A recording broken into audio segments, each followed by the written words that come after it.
जिला कचहरी की पुरानी और जर्जर इमारतों के बीच तहसील का वो दफ्तर अपनी खस्ता हालत के बावजूद एक अजीब सा डर, दबाव और रहस्य अपने अंदर समेटे हुए था।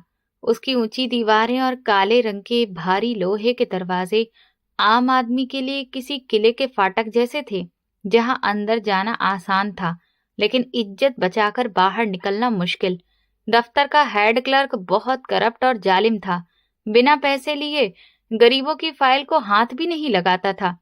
एक दिन एक लाचार किसान आया और जमीन के कागजात के लिए अपनी बेटी के दहेज के पैसे क्लर्क के हवाले कर दिए। क्लर्क ने हंसते हुए पैसे गिने और रख लिए।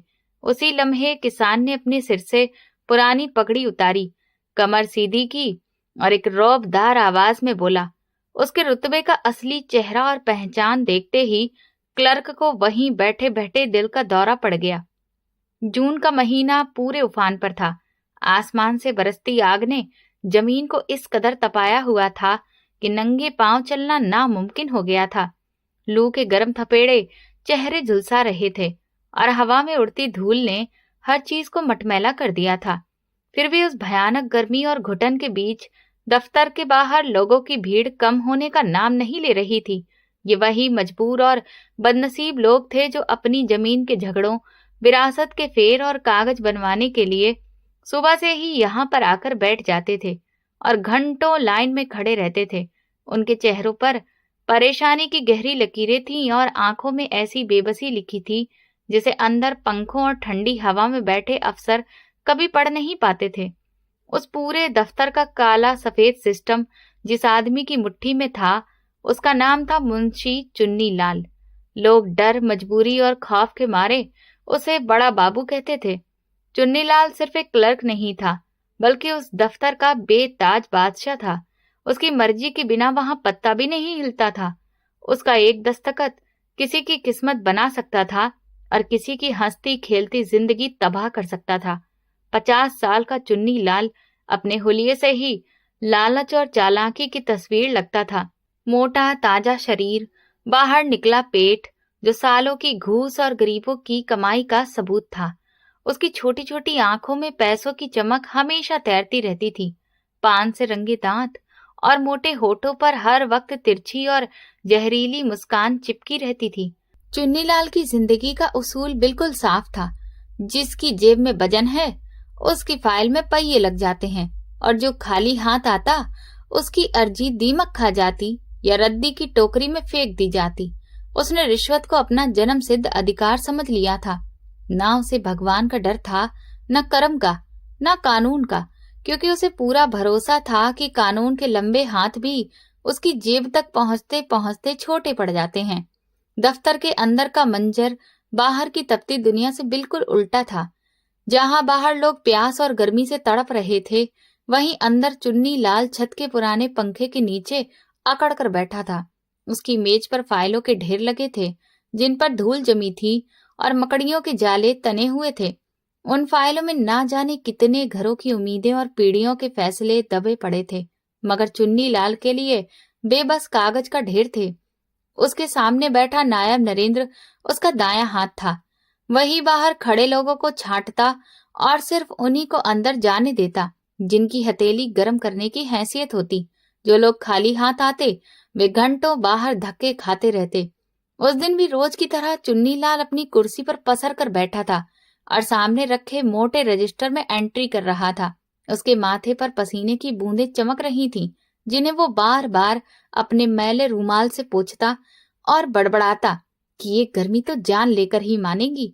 नरेंद्र ने मिट्टी के घड़े से पानी का गिलास बढ़ाते हुए खुशामद करने वाले लहजे में कहा, बाबूजी, आज तो गुहार लगाने वालों की तादाद कुछ ज्यादा ही लग रही है।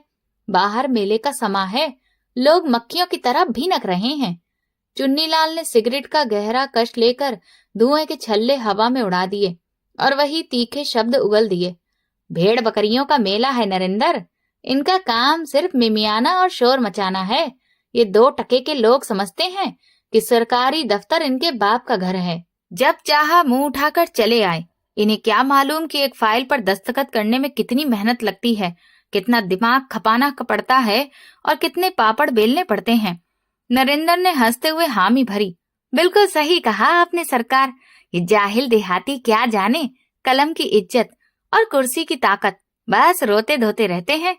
चुन्नीलाल ने रजिस्टर बंद किया और मेज की दराज खोलकर देखा, जहां सुबह से जमा हुई रिश्वत के नोट बिखरे पड़े थे। उसने इत्मीनान और लालच भरी नजर से नोटों को देखा और दराज को जोर से बंद कर दिया। ये उसकी रोज की कमाई थी, जो उसकी सरकारी तनख्वाह से 100 गुना ज्यादा थी। उसके घर में हर ऐशो आराम था। बच्चे शहर के सबसे महंगे स्कूल में पढ़ते थे और पौश इलाके में संगमरमर का बड़ा सा मकान बन रहा था। ये सब उन गरीब किसानों, विधवाओं और बेसहारा लोगों के खून पसीने की कमाई थी, जिसे वो बड़ी बेरहमी से निचोड़ता था। बाहर बरामदे में खड़े हुजूम में एक बूढ़ा और बेहद सीधा साधा आदमी भी था, जो सुबह से दीवार की छांव में बैठा अपनी बारी का इंतजार कर रहा था। उसका नाम रघुनाथ था, एक गरीब किसान, जिसके चेहरे पर धूप और जिंदगी की मार ने कालिक पोत दी थी। उसकी सफेद दाढ़ी धूल से भरी थी और कपड़े, जो कभी सफेद रहे होंगे, अब मिट्टी और पसीने से बदरंग हो चुके थे। सिर पर पुरानी सी पगड़ी थी, जो उसके खानदान की इज्जत की निशानी थी, मगर इस वक्त वो भी ढीली पड़ चुकी थी और पसीने से तर थी। रघुनाथ के कांपते हाथों में एक फाइल थी, जिसे उसने सीने से ऐसे चिपका रखा था जैसे वही उसकी जिंदगी की आखिरी उम्मीद हो। ये फाइल उसकी पुश्तैनी जमीन की नकल थी, जिसे पाने के लिए वो पिछले 6 महीने से दफ्तर के चक्कर काट रहा था और जूतियां घिस चुका था। रघुनाथ की जवान बेटी की शादी तय हो चुकी थी और तारीख सिर पर आ गई थी, लेकिन लड़के वालों ने आखिरी वक्त पर शर्त रख दी थी कि शादी तभी होगी जब जमीन का वो टुकड़ा दहेज में दिया जाएगा जो बेटी के नाम है। रघुनाथ के लिए वो जमीन महज जमीन नहीं थी, वो उसकी बेटी की खुशियों और उसकी इज्जत की गारंटी थी। अगर आज रिकॉर्ड के कागज नहीं मिले तो बारात लौट जाएगी और पूरे गांव में उसकी नाक कट जाएगी। इसी डर, उम्मीद और मजबूरी के सहारे वो आज अपनी जिंदगी की जमा पूंजी लेकर आया था। कमर में बंधे कुर्ते के अंदर उसने पैसे छुपा रखे थे, जो बेटी के दहेज के लिए जोड़ जोड़ कर रखे थे।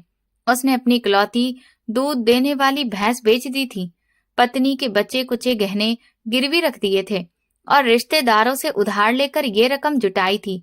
उसका दिल अंदर ही अंदर रो रहा था कि बेटी के नाम के पैसे एक जालिम और पेटू क्लर्क की जेब में जाने वाले हैं, मगर वो जानता था कि यहाँ सीधे तरीके से काम होना नामुमकिन है। दोपहर के 2 बज चुके थे। गर्मी और चिपचिपाहट और बढ़ गई थी। दफ्तर बंद होने का वक्त पास आ रहा था और रघुनाथ का दिल डूब रहा था। वो बार बार उठकर दरवाजे की तरफ देखता, लेकिन वहां खड़ा वर्दी वाला सिपाही उसे धक्का देकर पीछे कर देता और गाली देकर बैठने को कहता। रघुनाथ ने कई बार नरेंद्र के आगे हाथ जोड़े, पैर पकड़े, बोला, भगवान के लिए एक बार बड़े बाबू से मिलवा दो, मेरी बेटी की जिंदगी दांव पर लगी है। मगर नरेंद्र का दिल भी पत्थर का था। वो हर बार झिड़क देता, बाबूजी अभी साहब बहुत बिजी हैं, बड़े लोग बैठे हैं, बुलावा आएगा तब जाना। रघुनाथ की आंखें भर आईं, गला सूख गया।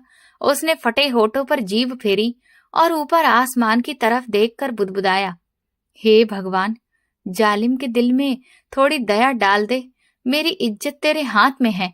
अंदर चुन्नीलाल घर जाने की तैयारी कर रहा था। फाइलें समेटते हुए उसने नरेंद्र को आवाज दी, चाय का आखिरी कप ले आ, दिन भर की थकान उतर जाए। चाय पीते हुए उसने पूछा, बाहर कोई ढंग का मुर्गा है या बस ये फटे हाल लोग ही हैं? नरेंद्र ने चालाक मुस्कान के साथ कहा, सरकार, एक बूढ़ा सुबह से बैठा है, बहुत तड़प रहा है, बार बार कपड़े की पोटली टटोलता है, लगता है अच्छा माल है। चुन्नीलाल की आंखों में शिकारी जैसी चमक आ गई। उसने मूंछों को ताव दिया और बोला, अच्छा तो बुला ले, देखे कितनी हैसियत है उसमें। बाहर रघुनाथ उम्मीद और डर के बीच माला जप रहा था कि नरेंद्र ने कड़क आवाज में पुकारा, ओ बाबा, इधर आ, किस्मत खुल गई, बड़े बाबू ने बुलाया है। रघुनाथ को यकीन नहीं हुआ। वो लड़खड़ाता हुआ उठा, पगड़ी संभाली, फाइल सीने से चिपकाई और कांपते कदमों से दरवाजे की तरफ बढ़ा। उसे लग रहा था जैसे शेर की मान में जा रहा हो, मगर बेटी का चेहरा आंखों के सामने आ गया। उसने मन ही मन ठान लिया कि चाहे पगड़ी उतारनी पड़े या हाथ जोड़कर गिड़गिड़ाना पड़े, आज कागज लेकर ही जाएगा उसने धीरे से पर्दे को हटाया और अंदर घुसा। अंदर से भारी आवाज आई, आजा अंदर, क्या तमाशा कर रखा है? रघुनाथ डरते डरते अंदर दाखिल हुआ। कमरा अंधेरा और घुटन भरा था। ऊपर लगा पंखा बूढ़े इंजन की तरह कराहता हुआ घूम रहा था। चुन्नीलाल अपनी बड़ी सी घूमने वाली कुर्सी पर ऐंठ कर बैठा था और उसके सामने मेज पर एक पीतल की नेम प्लेट रखी थी जिस पर उसका नाम और ओहदा खुदा था। उसने रघुनाथ को ऊपर से नीचे तक एक तानाशाही नजर से देखा। उसकी नजरें रघुनाथ के चेहरे या आंखों पर नहीं बल्कि उसकी कमर में बंधे कपड़े पर थी, जहां पैसों की पोटली का उभार साफ दिख रहा था। चुन्नीलाल के चेहरे पर एक चालाक मुस्कान फैल गई। उसने रघुनाथ को बैठने का इशारा तक नहीं किया, उल्टा कुर्सी पर पीछे टिकते हुए बोला, क्या काम है बड़े बाबू से? सुबह से दफ्तर में हंगामा मचा रखा है, दिमाग खा गए हो? रघुनाथ ने कांपते हाथों से फाइल मेज पर रखी और हाथ जोड़कर बोला, मालिक, मैं रघुनाथ हूँ, चक नंबर 4 से आया हूँ। मेरा जमीन के रिकॉर्ड का मामला है। 6 महीने हो गए चक्कर लगाते लगाते, जूते घिस गए, बदन जवाब दे गया मगर कागज नहीं मिले। अगले हफ्ते मेरी बेटी की शादी है, अगर कागज नहीं मिले तो मेरी नाक कट जाएगी। लड़के वाले बारात वापस ले जाएंगे। भगवान के लिए मुझ गरीब पर दया कर दीजिए, बस दस्तखत कर दीजिए। चुन्नीलाल ने फाइल खोली और कागजों को यूं पलटने लगा जैसे उस पर बोझ लदा हो। नाक सिकोड़ते हुए बोला, अरे भाई, तुम्हारी फाइल में तो बहुत गड़बड़ है। पटवारी की रिपोर्ट अधूरी है, इंतखाब नंबर में भी गलती है। ये काम ऐसे झट से नहीं होता, सरकारी काम है, समय लगता है, 1-2 महीना तो लग ही जाएगा। ये सुनते ही रघुनाथ के पैरों तले जमीन खिसक गई, आंखों में पानी भर आया। वो रोते हुए बोला, मालिक, ऐसा जुल्म मत कीजिए, 2 महीना बहुत दूर है, मेरे पास 2 दिन भी नहीं है। लड़के वालों ने साफ कह दिया है, जमीन के कागज नहीं मिले तो रिश्ता खत्म। मेरी बेटी कुंवारी घर बैठ जाएगी, आपके भी बच्चे होंगे, मेरी लाज का सवाल है। हाथ जोड़ता हूँ, मेरी पगड़ी की कसम, मेरा काम कर दीजिए। चुन्नीलाल ने फाइल मेज पर पटकी और झल्लाकर बोला, ये सरकारी दफ्तर है, धर्मशाला नहीं। रोने धोने से काम नहीं चलता, कानून कानून होता है। अगर फाइल कच्ची है तो मैं दस्तखत कैसे कर दूं? कल को मेरी नौकरी गई तो क्या तुम मुझे पालोगे? जाओ, पहले कागज पूरे करो, फिर आना। रघुनाथ समझ गया कि ये सब बहाने हैं, असल खेल उसकी जेब का है। उसने अपनी बेबसी और आत्मसम्मान को एक तरफ रखा और वो आखिरी दांव चल दिया जिसके लिए वो तैयारी करके आया था। उसने इधर उधर देखा कि कोई देख तो नहीं रहा, फिर कांपते हाथों से कमर में बंधी गिरह खोली और उसमें से मैले कुचैले नोटों की एक गड्डी निकाली। ये कुल रुपए थे जो उसने जिंदगी भर की मजदूरी से जोड़े थे।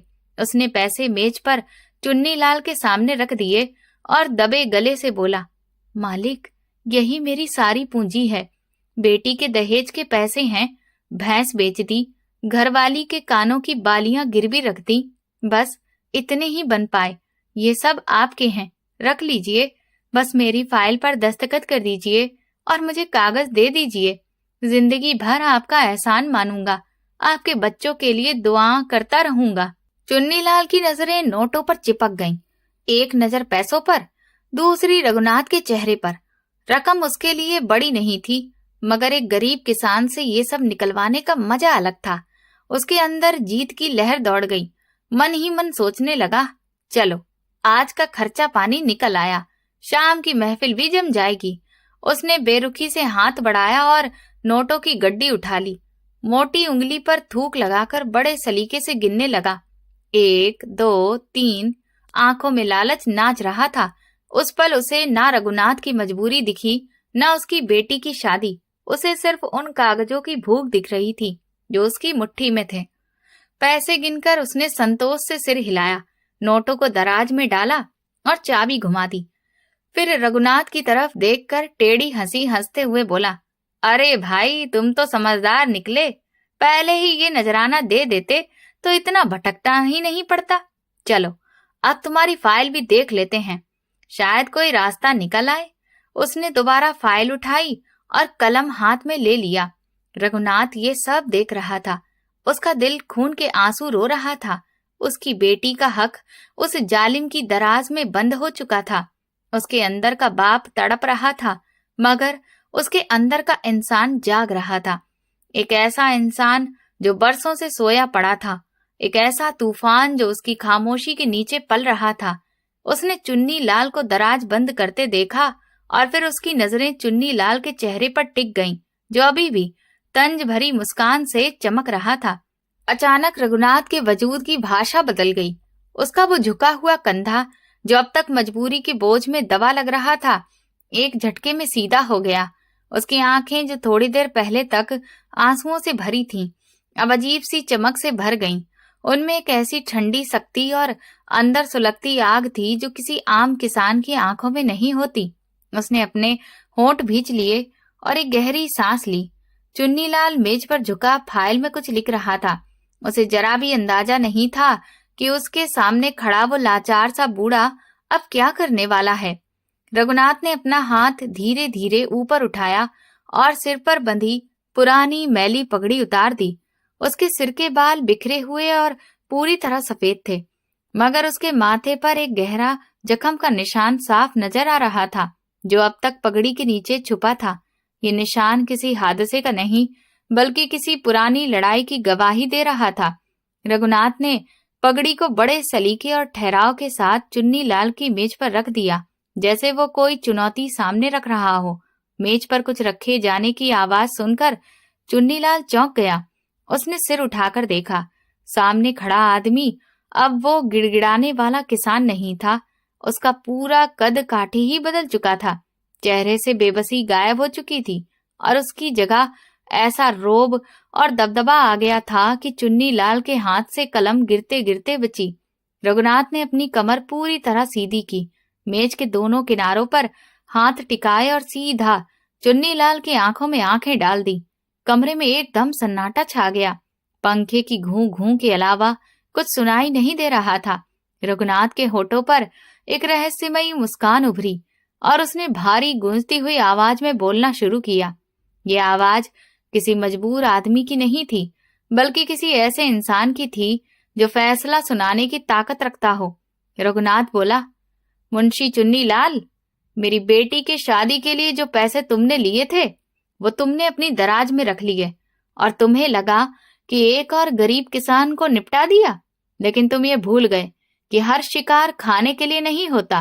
कुछ शिकार गले का फंदा भी बन जाते हैं। उसकी आवाज और सख्त हो गई। तुमने मेरी फटी कमीज देखी, मेरी झुकी हुई कमर देखी, मेरी लाचारी देखी, लेकिन तुमने मेरी आंखों में वो नहीं देखा जो देखना चाहिए था। तुम्हें लगा कि इस कुर्सी पर बैठकर तुम भगवान बन गए हो। तुम्हारी हुकूमत में कोई तुम्हें ललकार नहीं सकता। रघुनाथ थोड़ा और झुका। आज तुम्हारी यही गलतफहमी टूटने वाली है, क्योंकि जिस आदमी से तुमने रिश्वत ली है वो जमीन का टुकड़ा लेने नहीं आया था, वो कुछ और लेने आया है। कुछ ऐसा जो तुम्हारी दराज में रखे पैसों से कहीं ज्यादा कीमती है।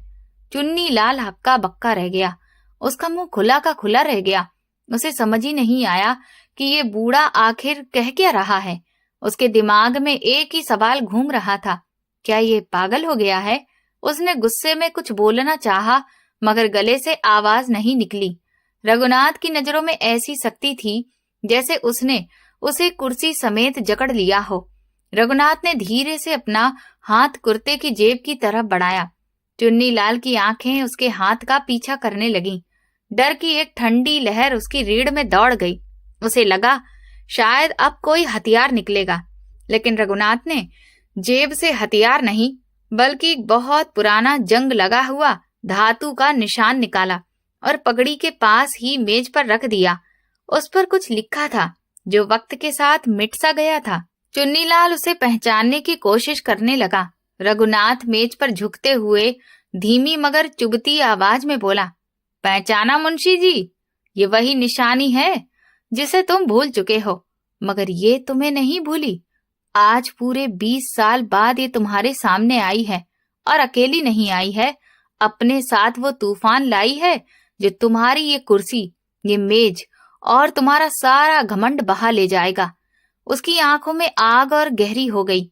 तुमने कानून को अपनी जेब में डाल रखा था, लेकिन आज तुम्हें पता चलेगा कि कानून से बड़ा भी एक डर होता है, ऐसा डर जो आदमी की सांसें रोक देता है और उससे चलते फिरते लाश बना देता है। रघुनाथ ने चुन्नी लाल के चेहरे की तरफ इशारा किया।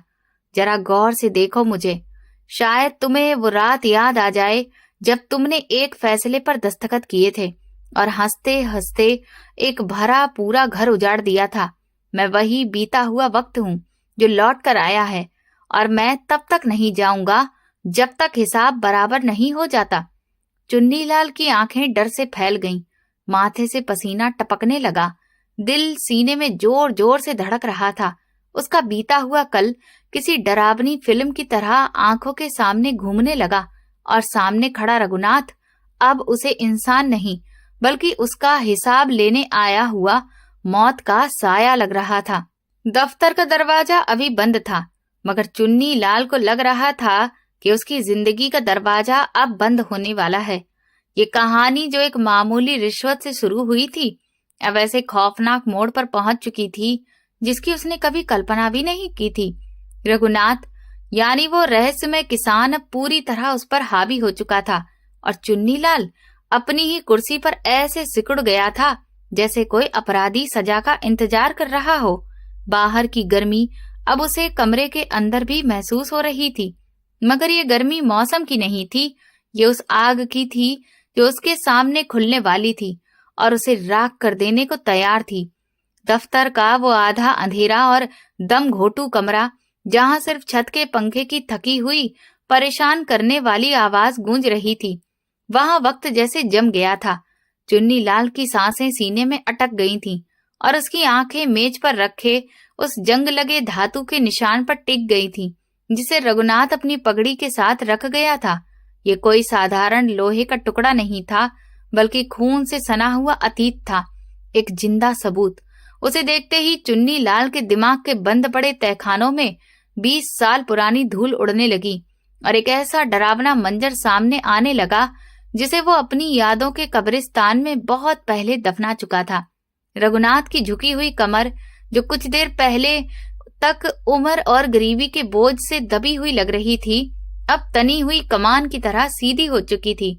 उसके चेहरे की गहरी झुर्रियां, जो पहले मजबूरी और लाचारी की कहानी सुना रही थी, अब उनमें ऐसा रोब, ऐसा दबदबा था, ऐसी दहशत थी जो सिर्फ उन लोगों के चेहरों पर आती है जिन्होंने जिंदगी और मौत के खेल में मौत बांटना सीख लिया हो। चुन्नीलाल ने अपने सूखे और फटे होठों पर जीभ फेरने की कोशिश की, मगर उसका गला सूखी रेत की तरह भर चुका था। हर सांस कांटों की तरह चुभ रही थी। उसके दिमाग में खतरे की हजारों घंटियां एक साथ बज उठी, क्योंकि वो उस धातु के निशान को पहचान चुका था। ये निशान उस इलाके के कुख्यात और डर का दूसरा नाम बने बागी गिरोह का था, जिसका नाम सुनते ही बड़े बड़े जमींदारों, दबंगों और पुलिस अफसरों की रातों की नींद उड़ जाती थी। रघुनाथ ने चुन्नी लाल की आंखों में उभरते उस गहरे डर को पढ़ लिया। उसके होठों पर एक जहरीली जीत की मुस्कान फैल गई। वो मेज पर और झुकते हुए भारी और गूंजती आवाज में बोला, क्यों मुंशी जी, याददाश्त पर जोर डाल रहे हो? याद आ गया कि ये जंग लगा निशान किसका है और इसके पीछे कौन सी कहानी दबी पड़ी है? अगर अभी भी समझ में नहीं आ रहा तो मैं याद दिला देता हूँ। ये उसी राजा का निशान है जिसकी पुश्तैनी जमीन तुमने 20 साल पहले मोटी रिश्वत लेकर एक जालिम जमींदार के नाम चढ़ा दी थी और जिसके पूरे परिवार को तुम्हारे दस्तखत और झूठी गवाही ने कब्र में उतार दिया था। चुन्नी लाल के शरीर में सिहरन दौड़ गई, जैसे किसी ने रीढ़ में बर्फ डाल दी हो। उसका खून ठंडा पड़ने लगा। राजा, ये नाम उसके लिए सिर्फ नाम नहीं था, ये मौत का फरमान था, दहशत की मोहर। 20 साल पहले राजा एक सीधा साधा मेहनती किसान था, बिल्कुल उसी रघुनाथ की तरह जो आज उसके सामने खड़ा था। उस वक्त भी चुन्नी लाल ने वही किया था जो वो हमेशा करता आया था। उसने दूसरी पार्टी से नोटों की गड्डियां ली और राजा की जमीन के कागजों में हेर फेर कर दी। उसके बाद जो हुआ वो खून से लिखा गया इतिहास था। झगड़े भड़के, आग लगी और राजा का हंसता खेलता घर राख बन गया। उसके बूढ़े माँ बाप और जवान भाई को बेरहमी से मार डाला गया। राजा किसी तरह जान बचाकर भाग निकला और फिर उसने वो रास्ता चुन लिया जहां से वापसी नहीं होती। वो जंगलों और पहाड़ों में चला गया और वहां उसने अपना कानून खुद बनाया। लोग कहते थे कि राजा मर चुका है या किसी पुलिस मुठभेड़ में ढेर हो गया, मगर आज वही राजा जिंदा था, मौत बनकर अपने बीते हुए का हिसाब लेने चुन्नीलाल के सामने खड़ा था। रघुनाथ यानी राजा उसकी आंखों में आंखें डालकर बोला, तुमने सोचा होगा कि वो अनपढ़ किसान मिट्टी में मिल गया होगा, मगर याद रखो मुंशी जी, किसान बीज होता है, जितना उसे दबाओगे उतना ही ताकतवर होकर उगता है। मैंने 20 साल इंतजार किया है इस एक पल का, उस दिन का जब मैं तुम्हारी आंखों में वही बेबसी देख सकूं जो उस दिन मेरे बूढ़े बाप की आंखों में थी, जब तुमने उसे धक्के मारकर दफ्तर से निकाला था और उसकी पगड़ी उछाल दी थी। आज तुम उसी कुर्सी पर बैठे हो, उसी दफ्तर में हो, मगर ताकत तुम्हारे पास नहीं, मेरे पास है। फैसला भी मेरा होगा और सजा भी। चुन्नीलाल ने कांपती आवाज में बोलने की कोशिश की। राजा, तुम तो फरार हो, पुलिस तुम्हें ढूंढ रही है। अगर मैंने शोर मचा दिया तो? राजा ने जोरदार तंज भरी हंसी हंसी। उसकी हंसी से कमरे की दीवारें तक कांप उठी। उसने कहा, शोर मचाओगे मुंशी जी? किसे बुलाओगे? बाहर खड़े उस सिपाही को जो तुम्हारे टुकड़ों पर पलता है, या उस पुलिस को जो मेरे नाम से कांपती है? तुम्हें लगता है मैं यहाँ अकेला आया हूँ? पूरे दफ्तर के बाहर मेरे आदमी भेष बदलकर खड़े हैं। तुम्हारा वही नायब नरेंद्र जो तुम्हें पानी पिलाता है और हाँ में हाँ मिलाता है, उसकी कनपटी पर इस वक्त मेरे साथी की बंदूक है। तुम इस कमरे में कैद हो मुंशी। ये कैद सलाखों वाली नहीं, तुम्हारे अपने कर्मों की कैद है, और यहाँ से कोई रिहाई नहीं होती।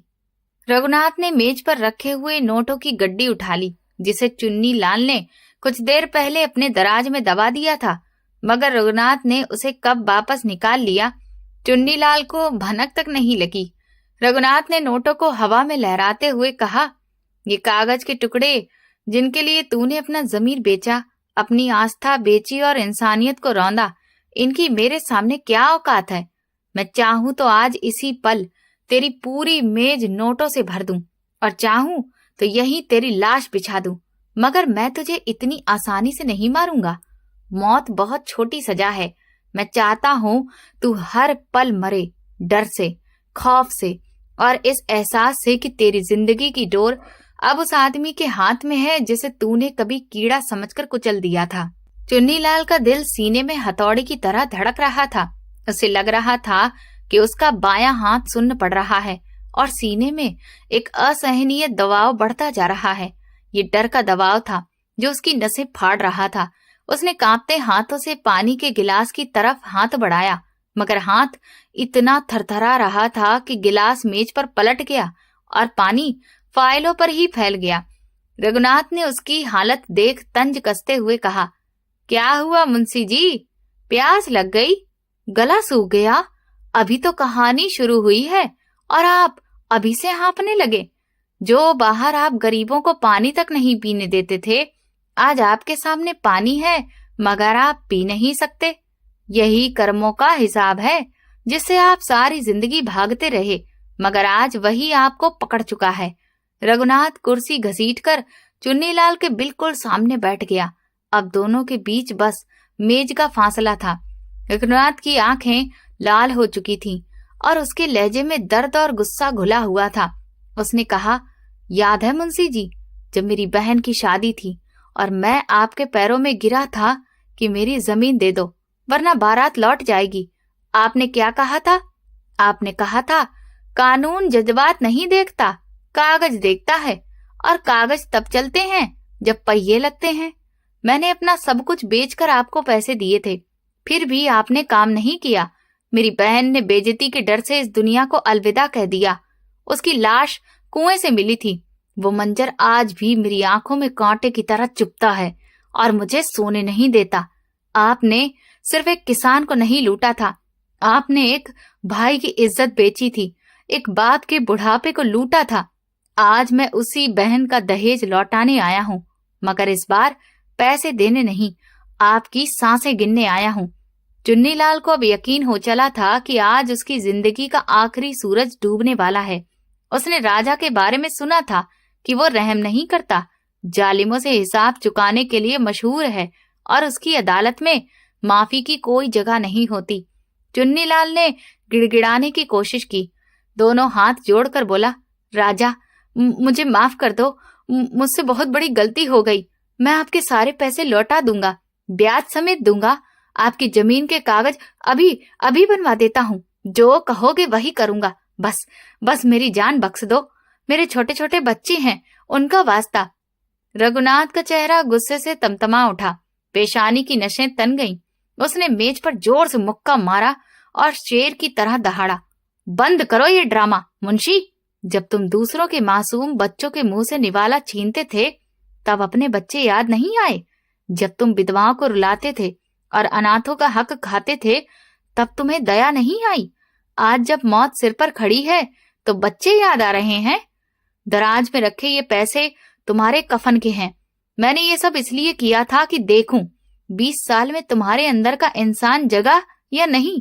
मैंने तुम्हें आखिरी मौका दिया था। अगर आज तुम एक बूढ़े लाचार किसान पर रहम खा लेते और बिना घूस काम कर देते तो शायद मैं तुम्हें माफ कर देता और लौट जाता, मगर तुमने साबित कर दिया कि सांप की फितरत डसना ही होती है, चाहे वो कितना भी बूढ़ा क्यों ना हो जाए। तुम सुधरने वाले नहीं हो। तुमने अपनी मौत खुद चुनी है और इस कागज पर दस्तखत भी तुमने खुद किए हैं।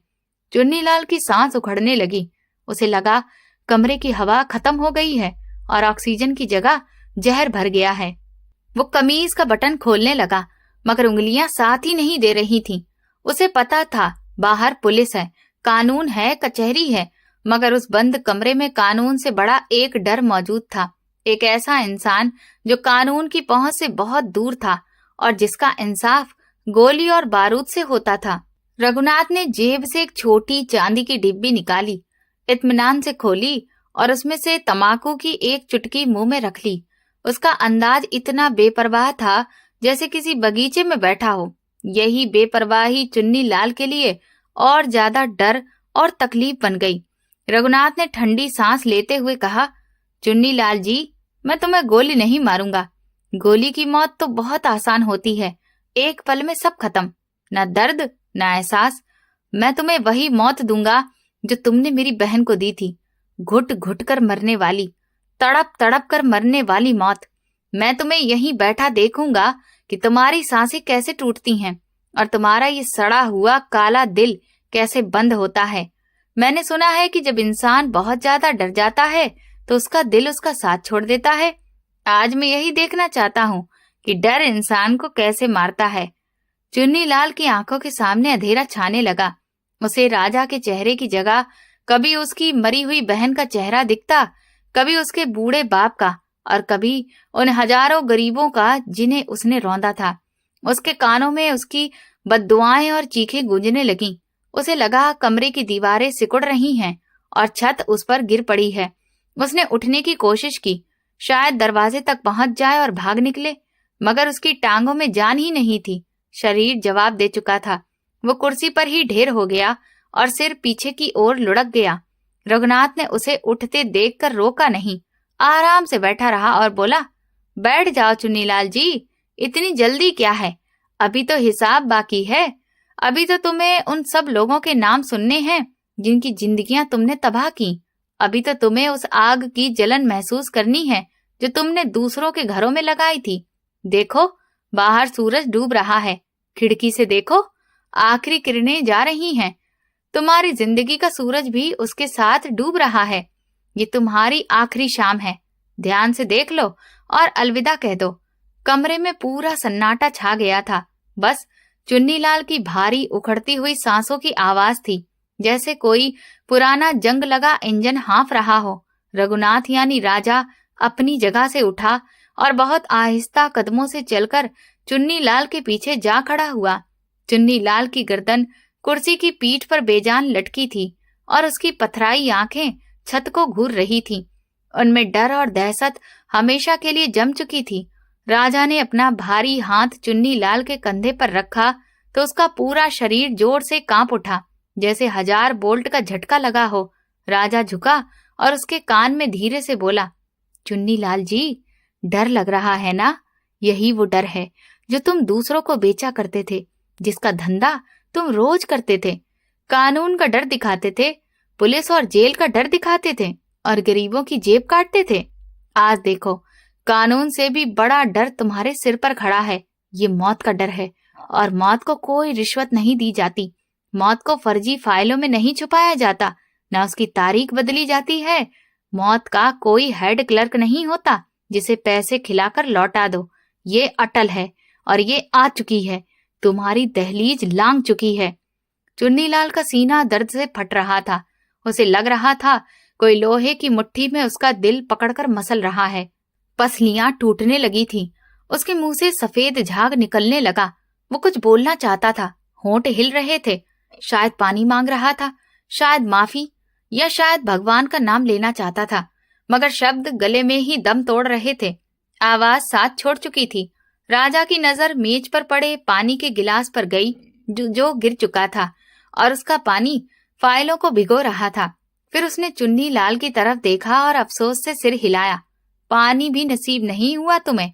चुन्नीलाल, ये भगवान का इंसाफ है। तुमने लोगों को प्यासा मारा, आज खुद प्यासे मरोगे। तुम्हारा गला सूखा ही रहेगा। राजा ने चुन्नीलाल की मेज की दराज खोली और उसमें से अपनी दी हुई 500 की रकम निकाल ली। वही पैसे जो रघुनाथ ने बेटी के दहेज के लिए दिए थे। उसने पैसे जेब में रखे और कहा, ये पैसे मेरी बेटी के नहीं थे, ये मेरी उस बहन के कफन के पैसे हैं जो तुमने खा लिए थे। मैं अपना माल वापस ले रहा हूँ। तुम्हारा माल यहीं सड़ेगा। तुम्हारी रिश्वत की कमाई, ये गंदे नोट यहीं इसी दराज में पड़े रहेंगे। कोई तुम्हारे साथ चिता तक नहीं जाएगा। अगर किसी ने तुम्हें मारा है तो वो ये डर है जो तुम्हारी आंखों में भरा है, और वो बद्दुआएं जो तुम्हारे गले का फंदा बनी हुई हैं। चुन्नीलाल की आंखें पथराने लगी थीं। शरीर की गर्मी खत्म हो रही थी। मौत की ठंडी परछाई उसके अंदर उतर रही थी। उसने आखिरी बार कोशिश की कि राजा की तरफ देख सके, मगर नजर जवाब दे चुकी थी। सामने सिर्फ अंधेरा था, गहरा अंधेरा। राजा ने देखा, चुन्नीलाल का शरीर एक जोरदार झटके से अकड़ा। पैरों ने जमीन को रगड़ा और फिर ढीले पड़ गए। गर्दन एक तरफ लुढ़क गई और खुली बेनूर आंखें खाली छत को घूरती रह गईं। हेड क्लर्क चुन्नीलाल, जो उस दफ्तर का तानाशाह था, अपनी ही कुर्सी पर अपने ही कर्मों के बोझ तले मर चुका था। न गोली से न चाकू से उसे उसके अपने डर ने मारा था। उसके अपने किए का हिसाब उसके सामने आ खड़ा हुआ था। राजा ने नब्ज नहीं टटोली। वो जानता था, जब डर हद से ज्यादा बढ़ जाता है तो आत्मा शरीर में नहीं टिकती, उड़ जाती है। उसने मेज पर रखी अपनी मैली पगड़ी उठाई और फिर से सिर पर बांध ली।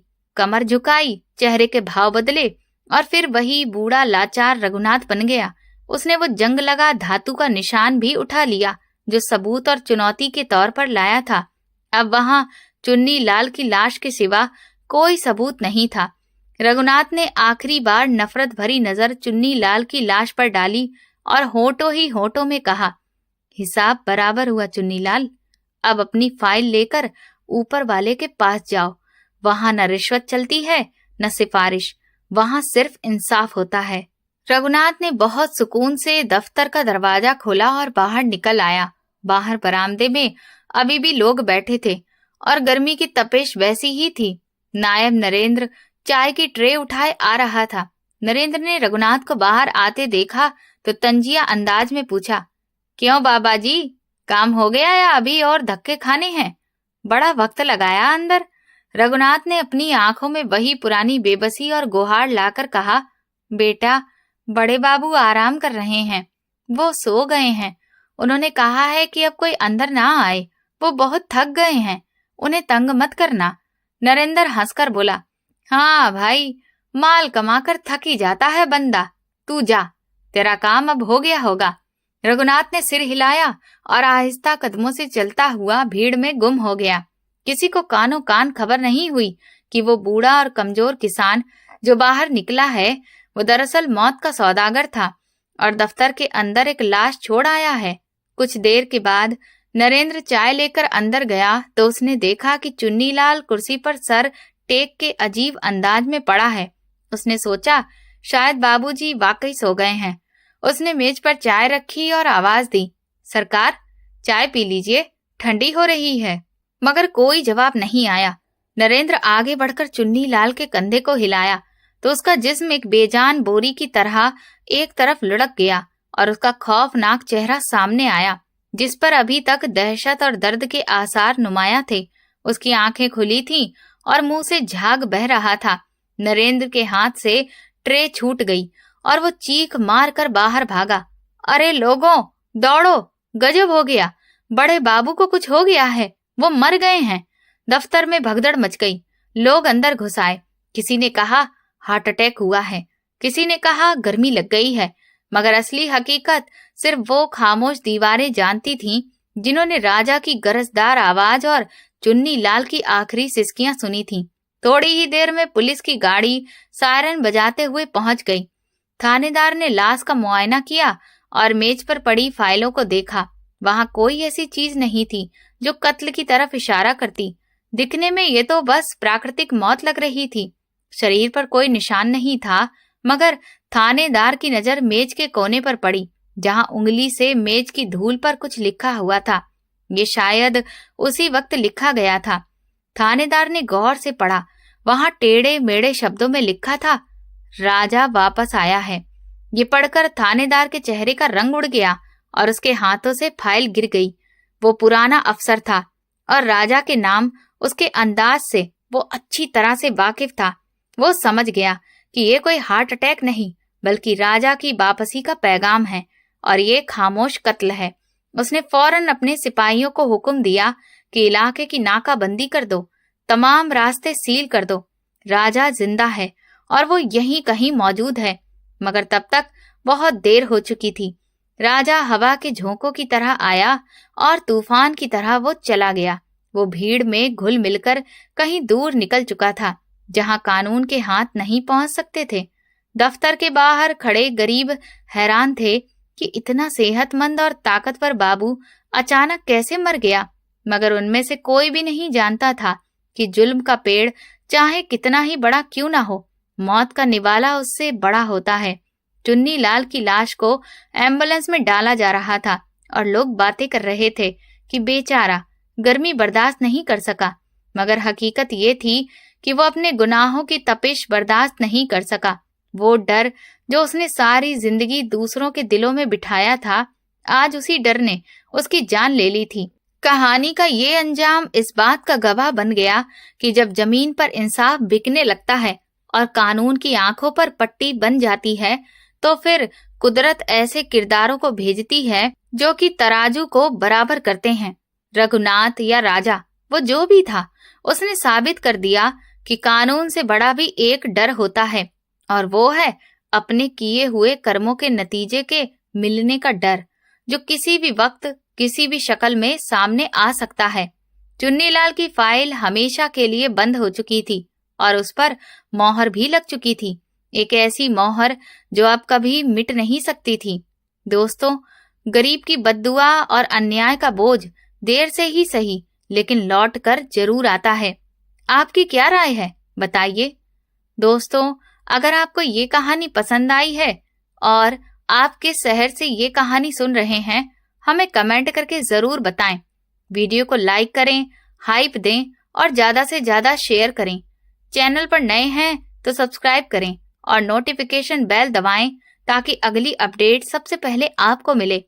ये कहानी पूरी तरह से काल्पनिक है। इसमें दिखाए गए सभी पात्र, घटनाएं और स्थान वास्तविक जीवन से किसी भी तरह का संबंध नहीं रखते हैं। कहानी का उद्देश्य किसी भी व्यक्ति, समुदाय, जाति, धर्म या सरकारी विभाग को बदनाम करना बिल्कुल नहीं है, बल्कि समाज में फैले भ्रष्टाचार और अन्याय के खिलाफ जागरूकता फैलाना है। ये वीडियो किसी भी प्रकार की हिंसा, अपराध या गैर कानूनी गतिविधि को बढ़ावा नहीं देता है। धन्यवाद।